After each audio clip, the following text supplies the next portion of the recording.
oleh Ibu moderator, academic writing itu aspeknya luas ya. Banyak rekan-rekan saya juga kenal mahasiswa yang kalau orasi pintar sekali ya, tetapi begitu nulis dia lama begitu. Nah ini karena academic writing itu tidak sama dengan apa yang nanti saya sebut sebagai creative writing.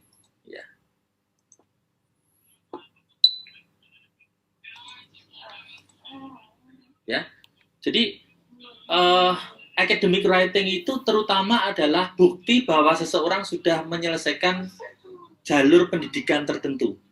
Ya, kalau di Indonesia sarjana itu atau diploma itu namanya tugas akhir. Ya, kalau diploma kan diawali dengan magang. Ya, kalau magister itu tesis. Kalau doktor itu disertasi. Nah, maka kemudian aspeknya menjadi berbeda ya ketika dibandingkan dengan penulisan yang lain. Ya. Jadi bentuk tulisan academic writing itu antara lain adalah paper. Paper itu esai yang panjang. Ini mungkin nanti Bu Kartika bisa share soal ini ya, karena pokok masalah yang akan dibahas beliau begitu. Ketika kita nulis di jurnal terindeks misalnya, atau di jurnal nasional terakreditasi Sinta, itu kan juga sebenarnya kita bikin paper. Ya. Kemudian paperworks, makalah atau laporan yang perlu dipresentasikan. Kalau saya bikin proposal riset, itu biasanya luaran wajib saya adalah salah satunya international proceeding. Karena di situ saya mempresentasikan paperworks ini. Ya. Kemudian ada bentuk lain yang saya sampaikan tadi, ada skripsi, tesis, disertasi atau nama-nama lain. Ya.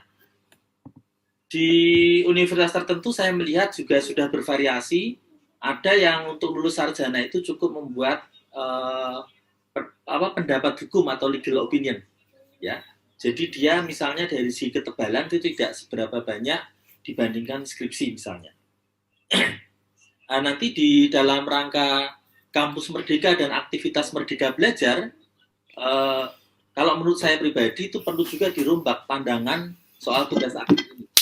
Karena di dalam aktivitas Merdeka Belajar ini ada kesempatan untuk setiap mahasiswa melakukan kegiatan belajar tidak harus di dalam lingkungan prodinya sendiri.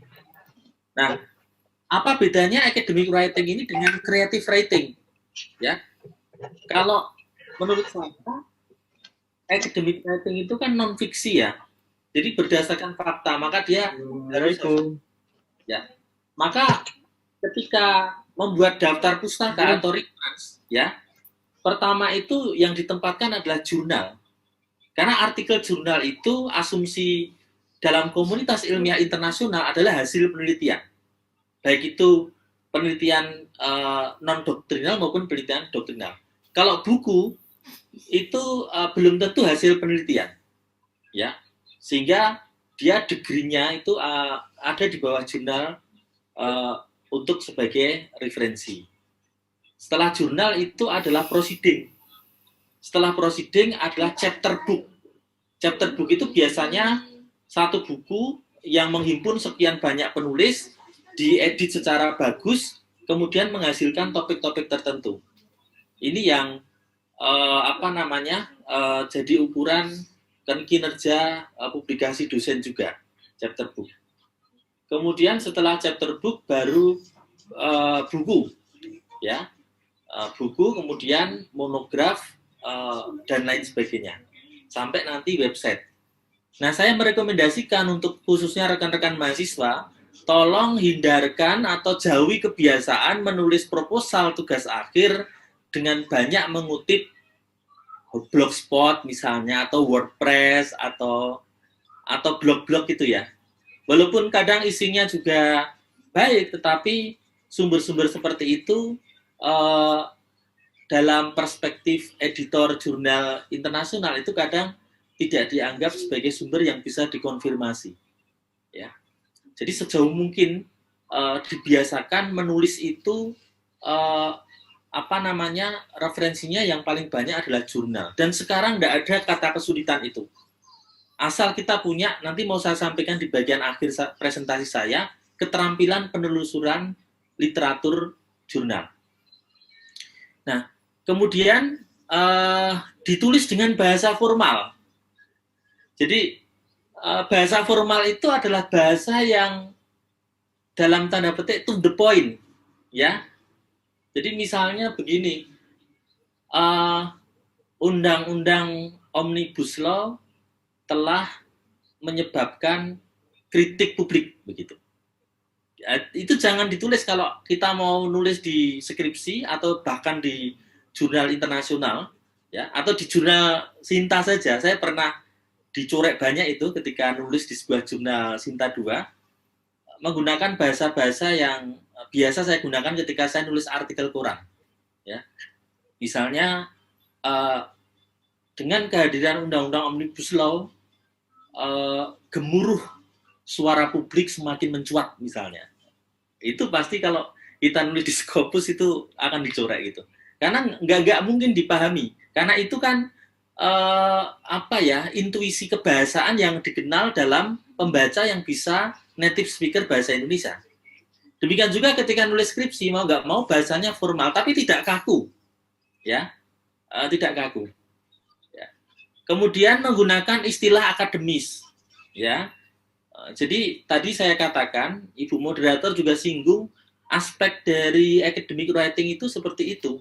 Jadi kita harus menggunakan istilah atau bahasa yang lazim dikenal dalam disiplin yang hendak kita riset itu, ya, supaya pertama kali itu nanti yang akan membaca itu diharapkan peer review, pembaca ahli, mereka yang mengerti soal disiplin kita. Kemudian dilengkapi dengan daftar referensi, ya, atau kepustakaan. Kemudian menggunakan appendix atau lampiran kalau itu diperlukan. Ya. Apa yang dilampirkan? Kalau skripsi itu yang sering saya lihat kadang-kadang rekan-rekan mahasiswa itu melampirkan putusan pengadilan gitu. Jadi ketika dicetak jadinya tebal kan gitu ya. Nah, itu tidak perlu dilampirkan itu putusan pengadilan itu, sebab dia bahan hukum, bukan bagian dari riset, ya. Surat izin penelitian, surat keterangan sudah melaksanakan penelitian tidak usah sebagai lampiran gitu ya. Jadi lampiran itu misalnya kalau itu penelitian non doktrinal, kita nyebar misalnya kuesioner misalnya, itu yang dilampirkan daftar pertanyaannya, bukan jawabannya, tapi daftar pertanyaannya. Kemudian menggunakan indeks, ini terutama untuk buku-buku teks yang distandarisasi dikti, itu harus ada indeksnya.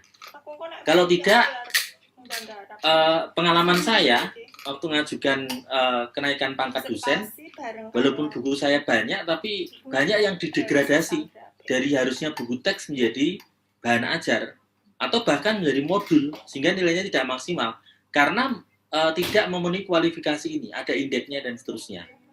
Ya, ini nanti berkebalikan dengan apa yang disebut sebagai creative writing. Ya, tentu misalnya sifat fiksi ini juga tidak kaku ya. Kita nulis di artikel koran itu menurut saya adalah bagian dari creative writing, ya. Tapi itu kan tidak berangkat dari hal-hal yang fiksi, apalagi fiktif, ya. Tapi kan misalnya kalau academic writing tadi perlu didukung riset. Kalau kita nulis di koran itu kan tidak perlu riset. Maka untuk teman-teman eksak itu tidak pernah ada sumber masalah penelitian itu dari artikel koran, itu tidak pernah ada. Yang ada dari artikel jurnal karena dia merupakan hasil dari riset. Nah, bagi kita yang juga saya pengalaman bersama-sama teman-teman mahasiswa, hal pertama yang harus sering kali dilakukan itu adalah menentukan topik penelitian. Ya. Jadi saya anjurkan untuk rekan-rekan mahasiswa punya kelompok studi ya, atau UKM ya, atau di komunitas begitu. Nah, sehingga nanti bisa memperoleh topik penelitian itu, ya. karena saya sering melihat ada mahasiswa yang judul risetnya sudah di ACC, tapi begitu dilaksanakan itu tersendat-sendat karena pada awalnya dia benar-benar nggak ngerti topiknya itu apa begitu. Ya, baik juga jika kita rajin membuka pangkalan data yang berisi publikasi jurnal. Ya, misalnya di UPN ada jurnal veteran itu misalnya ya. Nah itu beberapa edisi dibaca. Nanti kita akan ketemu ide sebagai masalah yang dikembangkan sebagai topik penelitian. Kemudian mengembangkan ide.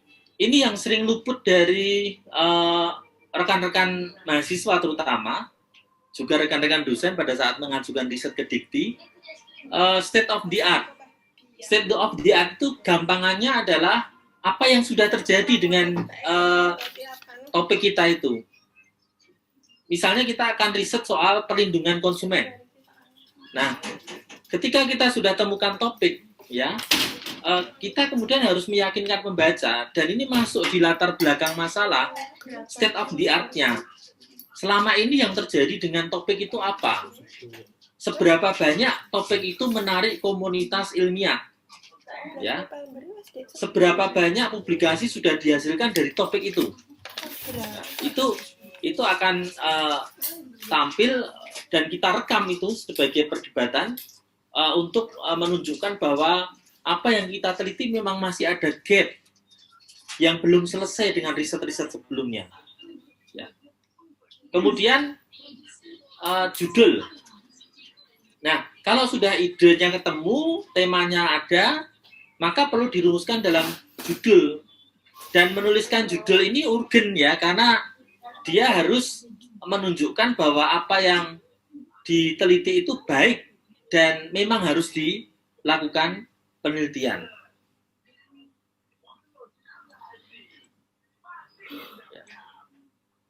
Nah, saya mengambil layout dari proposal standar Dikti ya, yang ini secara variatif bisa menjadi bagian atau dimodifikasi sebagai usulan penelitian yang lazim dikenal di berbagai universitas ya.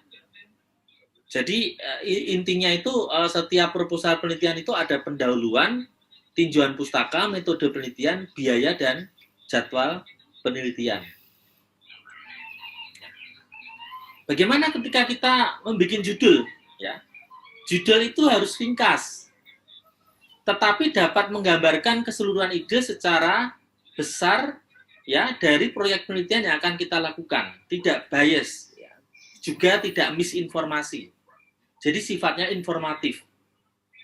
Judul hendaknya mengandung kata-kata kunci. Ya, yang ini sering kalau teman-teman di ilmu sosial itu menyebutnya sebagai variabel. Ya. Kemudian judul harus menarik, menyihir, tapi tidak boleh juga ambisius, bombastis. Ya, yang itu nanti dikonfirmasi dari urean proposal yang ada di dalamnya.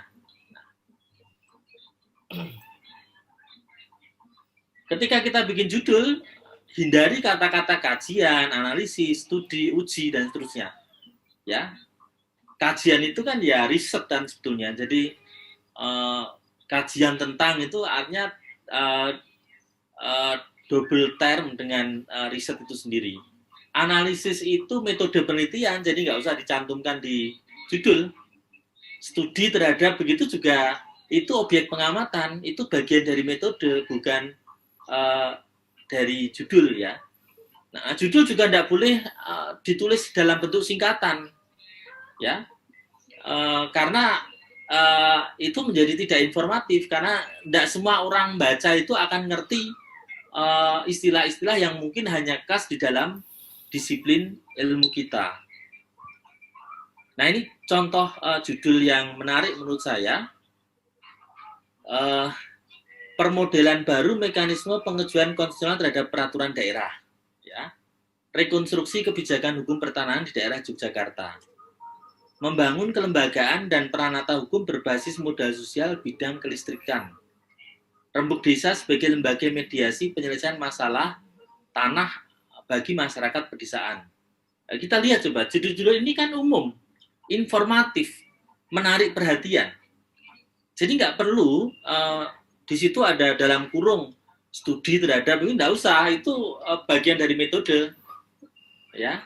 Atau kadang-kadang juga judul-judulnya selalu dikurung gitu ya, perbandingan Indonesia dengan Belanda misalnya, itu juga enggak perlu, itu metode, enggak perlu masuk di judul. Juga lokasi itu juga metode, ya.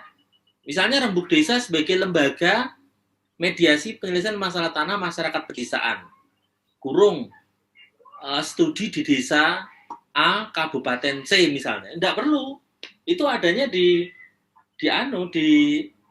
di metode gitu. Nah, kalau teman-teman nanti lanjut akan menulis jurnal, itu juga sedapat mungkin penulisan judulnya seperti ini, ya. Ini yang dikatakan tadi menarik tapi tidak bombastis, ya. Jadi jangan Anda nulis di jurnal, di manuskrip Anda itu judulnya faktor-faktor yang mempengaruhi penegakan hukum. Itu pasti kalau di Scopus misalnya itu akan ditolak. Faktor-faktor yang mempengaruhi penegakan hukum di Indonesia dalam penanganan perkara pidana narkotika misalnya, itu akan ditolak. Itu judul proposal seperti itu, ya. Mestinya langsung itu, misalnya kemampuan ekonomi pelaku sebagai faktor pendorong kejahatan narkotika di Indonesia. Nah, itu saya kira 70%, 80% akan dilirik oleh editor. Wah, ini menarik ini, judul ini kan gitu. Ya. Nah, dalam pembimbingan skripsi pun saya juga mengarahkan mahasiswa seperti itu. Karena output dia harus jurnal kan. Jadi kaidah jurnal juga sudah harus masuk di dalam penulisan skripsi tersebut. Kemudian, nah ini sering juga ada pertanyaan begini, sebetulnya proposal skripsi misalnya atau tesis atau disertasi itu berapa banyak gitu. Bagi saya bukan itu harusnya, ya. Ada mahasiswa bimbingan saya S3 itu kadang-kadang kalau nulis proposal dibikin tebel-tebel ya, 80 halaman, 100 halaman gitu. Itu terus terang saya tidak suka, ya. Karena bahasa dalam penulisan proposal itu sebagai bahasa ilmiah juga harus formal dan padat. Nah, yang sering dilalaikan oleh pengaju proposal itu adalah sitasi. Jadi jangan sampai kita itu pelit memberikan sitasi. Makin banyak kita mencantumkan referensi itu makin baik, ya. Jadi saya sering bilang ke mahasiswa saya, skripsi misalnya, Anda bikin proposal itu tidak usah banyak-banyak, 10 halaman saja. Tapi daftar pustakanya ada 100 buku misalnya, atau 100 artikel jurnal. Itu tanda Anda sudah melakukan penjelajahan referensi sebelum Anda menulis proposal itu. Kan gitu ya. Jadi tidak usah tebal-tebal, ya. Latar belakang masalah itu sering harus dimulai dengan Indonesia adalah negara hukum, kan gitu juga tidak kan. Nah, itu ada tekniknya sendiri, ya. Menulis latar belakang masalah itu. Di paragraf awal Anda harus sudah cantumkan motivasi penelitian itu. Misalnya Anda akan meneliti soal transparansi APBD, ya. Nah, di paragraf pertama Anda harus yakinkan pembaca dengan kalimat misalnya transparansi adalah salah satu asas pengelolaan keuangan daerah yang tercermin dalam APBD. Kita sitasi itu, kita rujuk misalnya PP atau Undang-Undang Keuangan Negara atau Undang-Undang Pemerintah Daerah, ya. Tetapi transparansi ini masih menimbulkan persoalan di dalam praktek. Kita sitasi di situ, kita cek, kita cantumkan, ya. Penulisnya siapa saja yang sudah meneliti soal itu. Itu saya yakin tidak hanya ada satu, pasti banyak itu yang bisa dihubung-hubungkan dengan transparansi tadi. Lalu kalimat berikutnya, kebanyakan riset itu berbicara masalah prosedur dan kriteria transparansi, ya. Kita cantumkan referensinya apa saja.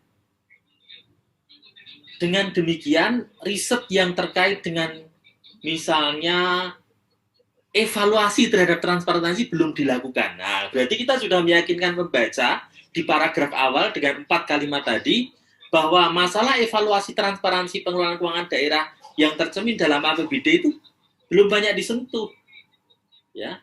Nah itu novelty itu sebetulnya, ya. Nah, lalu pada paragraf berikutnya Anda kemukakan state of the art-nya. Di tingkat global itu seperti apa sih isu transparansi pengelolaan keuangan itu? Bagaimana negara lain itu melakukan transparansi dan apa urgensinya untuk Indonesia? Di paragraf ketiga, berdasarkan latar belakang di atas, maka penulis tertarik untuk, nah, itu jelas. Nah, kadang-kadang di proposal yang saya bimbing itu, kalimatnya panjang-panjang, paragrafnya banyak, tahu-tahu berdasarkan uraian latar belakang di atas, penulis tertarik, loh, ini apa yang membuat peneliti itu tertarik? Kan nggak mungkin semua aspek kan, ya. Nah tentu baik juga apabila, terutama ini untuk penelitian riset kebijakan ya, di bagian latar belakang sudah harus dijanjikan targetnya apa, entah itu model, entah itu policy paper, entah itu naskah akademik begitu. Itu baik-baik saja dilakukan. Tapi kalau untuk skripsi saya kira yang pertama ini uraian latar belakang permasalahan, hal-hal khusus dan urgensinya itu harus ada di dalam latar belakang. Kemudian ya ini kalau di dikti itu inovasinya apa gitu ya. Tapi kalau untuk skripsi menurut saya ini tidak harus ya. Nah, kemudian tinjauan pustaka. Ya di banyak pedoman itu kadang rancu ya antara tinjauan pustaka, landasan teori, kerangka pemikiran. Tinjauan pustaka itu sebetulnya review peneliti terhadap riset-riset yang sudah ada. Ya, itu sebenarnya tinjauan pustaka, tapi di praktek termasuk di institusi saya, tinjauan pustaka itu menjadi landasan teori. Nah, landasan teori itu diambil dari mana? Dari rumusan masalah. Ya. Contoh misalnya apakah transparansi keuangan dalam pengelolaan APBD sudah dilaksanakan dengan baik? Contoh saja, contoh sederhana saja. Ya. Contoh sederhana saja. Nah, lalu landasan teorinya apa? Nah, pertama adalah tentang pengelolaan keuangan negara atau daerah. Yang kedua tentang transparansi, dan yang ketiga efek APBD terhadap efek anggaran terhadap kinerja pemerintahan. 3 itu saja. Nah, kadang-kadang saya lihat di proposal itu landasan teori itu sampai 6 sampai 10 begitu. Padahal itu tidak semuanya relevan dengan rumusan masalah, atau bahkan sama sekali tidak berhubungan dengan variabel yang digunakan sebagai kata kunci dalam redaksi judul. Ya, tuh. Kemudian acuannya ya tentu jurnal, itu yang paling primer ya. Ya buku itu baik juga, itu juga karya ilmiah. Banyak buku teks yang bagus ya, yang dipakai bertahun-tahun gitu ya. Tetapi untuk tingkat derajat keutamaan itu dalam komunitas internasional adalah jurnal. Ya. Nah, kemudian state of the art tadi sudah ya. Nah, lalu metode penelitian. Gunakan istilah-istilah yang lazim dikenal dalam disiplin kita. Misalnya metode penelitian hukum. Kita mengenal ada istilah misalnya penelitian doktrinal. Dan tidak usah ada ceramah. Maksud saya begini, bab 3 metode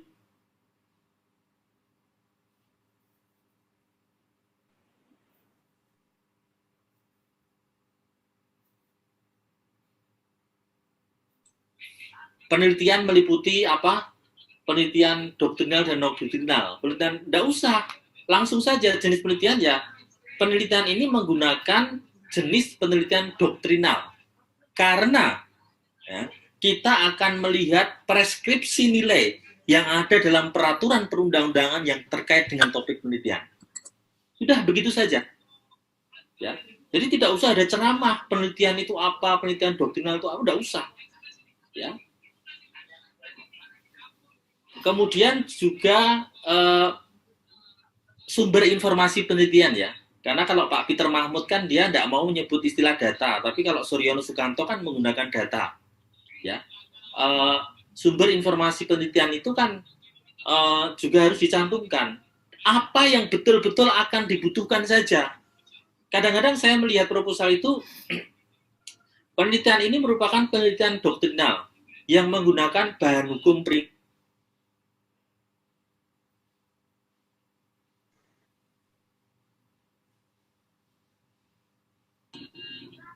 Ya, bahan hukum primer itu ya undang-undang kan, peraturan perundang-undangan yang relevan kan gitu. Itu sudah disebutkan di sana. Itu dipakai nggak dipakai ya dipakai yang digunakan untuk acuan penelitian. Ya. Yang kedua, bahan hukum sekunder, misalnya laporan, dokumen pemerintah, notulensi persidangan DPR dan seterusnya. Itu dipakai nggak dalam riset? Kalau dipakai ya ditulis.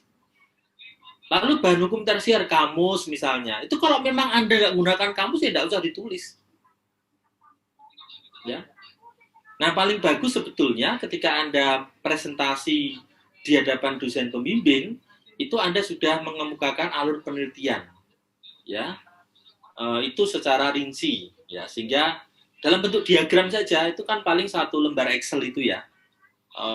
Sekarang kan juga banyak aplikasi atau software free ya yang bisa dipakai untuk membuat flowchart itu. Ya. Jadi di situ akan kelihatan nanti ya. Nah, ini juga sering ada ya, waktu dan tempat, bahan, cara kerja. Saya kira kalau untuk penelitian hukum tidak semuanya relevan. Nah, yang terakhir yang ingin mau saya sampaikan adalah bagaimana supaya kita bisa melakukan riset yang berbasis output penelitian. Ya. Terus terang ini istilah yang saya gunakan sendiri, ya, karena skripsi itu kan selesai tidak hanya laporan, tapi harus juga ada publikasi. Itu ada keterampilan apa yang dibutuhkan? Yang pertama adalah penelusuran literatur hukum, ya. Nah, untuk melakukan penelusuran literatur hukum itu caranya seperti apa? Ya, bisa manual ya, ke perpustakaan lalu menelusuri rak-rak itu, membuat apa namanya indeks-indeks itu ya. Tapi dengan sistem online sekarang kita bisa melakukan asal kita mengetahui lumbung pustakanya ya. Misalnya kalau saya boleh cerita pengalaman saya, ini saya tunjukkan misalnya di web itu ada ya, ini. Jadi Anda buka www.neliti.com. Ini adalah mesin pencari penelitian yang sudah dilakukan sebelumnya. Ya, kita klik di sini, ya. Kemudian nanti akan tampil dia mesin pencarinya dengan kata kunci. Anda mau meneliti apa? Misalnya soal, kalau disiplin saya otonomi desa misalnya. Kita lihat berapa banyak yang sudah ditulis. Oh, ternyata dalam bahasa Indonesia itu ada 92 publikasi. Ya. Itu dari waktu-waktu terdahulu sampai sekarang. Kita juga bisa melakukan pembatasan, termasuk tanggal, tipenya. Nah, ini yang kemudian masuk di dalam state of the art tadi, ya. Apa isu yang akan kita teliti dan apakah peneliti lain itu sudah melakukan atau belum? Kelebihannya apa, kekurangannya apa? Itu kita bisa baca dari sini. Bacanya apakah seluruhnya? Ya tentu apa namanya, paling bagus adalah kita ngecek di abstraknya. Nah, maka menulis abstrak itu nanti mungkin Ibu Kartika bisa mempertajam hal itu. Itu juga ada tekniknya. Seringkali saya melihat mahasiswa saya termasuk yang S3 itu mengatakan abstrak itu ringkasan. Bukan. Abstrak itu bukan ringkasan. Ya. sama juga dengan kesimpulan. Kesimpulan itu kan inti sari dari penelitian, hasil yang kita peroleh kan. Maka menurut saya kesimpulan itu cuma separuh halaman saja sebetulnya dari halaman A4 itu. Kadang saya melihat skripsi itu, apalagi disertasi, kesimpulan itu ditulis dalam berlembar-lembar. Nah, ini tidak benar. Ya, berarti dia belum selesai penelitiannya itu kan, dia tidak bisa memaparkan inti dari hasil perolehan risetnya itu. Ya, maka membuat abstrak itu banyak jurnal-jurnal itu membuat aturannya apa saja yang harus masuk di dalam abstrak. Ini penting untuk kita melakukan penelusuran literatur hukum tadi, ya. Atau kita bisa menggunakan bagi yang mau Scopus ya, misalnya kita ke Elsevier ya. Nah, misalnya kita pengen tahu nih berapa banyak penelitian mengenai isu yang kita teliti itu. Nah, di sini biasanya ada penelitian-penelitian terdahulu. Ya nanti mungkin dari editor jurnal bisa menambahkan soal ini, ya. Jadi banyak sekali pangkalan data yang bisa kita akses itu, ya. Kemudian yang kedua, keterampilan yang kita butuhkan adalah reference manager, ya. Jadi tidak boleh sekarang itu eranya kan sudah era aplikasi ya. Jadi tidak boleh menggunakan cara-cara manual untuk mengelola citasi itu. Ya, ada banyak sekali, ada 30-an lebih ya, dari yang gratis sampai yang berbayar soal reference manager itu.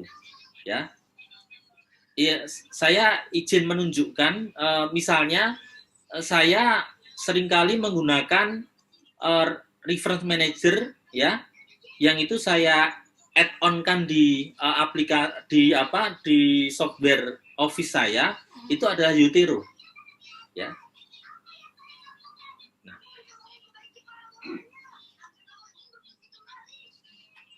Nah, misalnya begini, kalau saya boleh menampilkan ya. Nah, ini sudah saya Yotero ya. Jadi saya sudah menginstal aplikasi Yotero.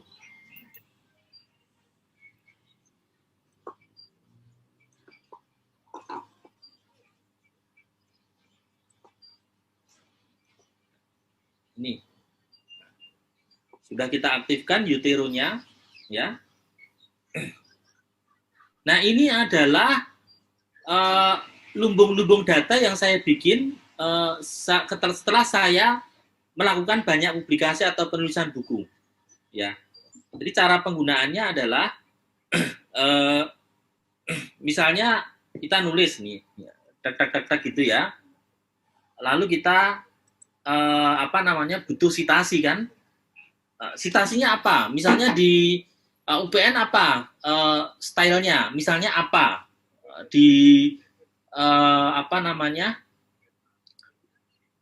di beberapa publisher Scopus itu menggunakan apa ya, American Psychological Association.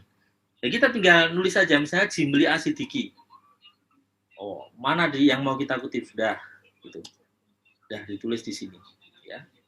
Sudah masuk di sini ya. Titik ya.